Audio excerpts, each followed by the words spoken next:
Well, a former top doctor is calling for more research into COVID jabs after experiencing a vaccine injury. Dr. Phelps, good morning. You and your wife both suffered vaccine injuries. Can you take us through what happened? Well, in Jackie's case, we obviously did a lot of homework about the vaccines and went along to have the vaccines done because we believed that on the balance of risks and benefits that was the best thing to do. And within minutes of having the vaccine, she had a quite severe reaction with numbness of her hands and feet, tingling all over her body, her head feeling like it was going to explode, pain, and then over the weeks and months following that, the condition continued. And she'd seen a number of specialists, and the conclusion was that she had an injury related to the vaccine. And I went back and had the second vaccine, and in my case, I developed a reaction where my blood pressure, my pulse rate, and my temperature was going up and down all over the place, and with some quite distressing symptoms and persisting for quite some time. And I was diagnosed with a vaccine-related dysautonomia. These are serious side effects. Why did the medical regulator AHPRA warn doctors then, as you claim, not to speak out about these vaccine side effects?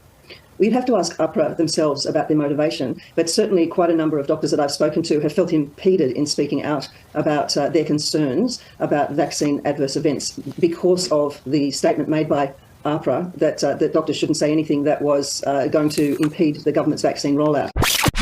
But I've really had a gutful of MPs who think it's their place to give their opinions about unproven treatments for COVID-19 when that goes against the carefully considered science on the subject. Craig Kelly has form on both these counts. So effectively, when it comes to saying safe and effective, we're flying blind. We don't know the data. Craig, we have seen deaths from COVID. We've seen sickness. We've seen mass job losses, hundreds of billions of dollars spent in government stimulus.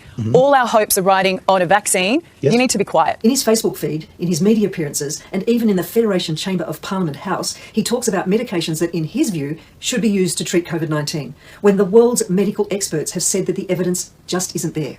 It's hard enough keeping the health advice clear and concise so that we all know what to do to keep ourselves, our friends, our families, and our community safe without this unhelpful distraction. Please leave the medical commentary to the medical experts. But I think it's very important with this new vaccine, it's only been around for less than 2 years, that it's time that we put some research funding and some real effort into looking at the causes for the vaccine adverse events that people are experiencing. We really don't know. This is the whole problem. We have all these so-called local experts running out saying safe and effective, safe and effective. Return to primary school classrooms should be delayed until vaccination levels are optimal. But we just don't know the data. Which needs research, needs funding and needs a big effort.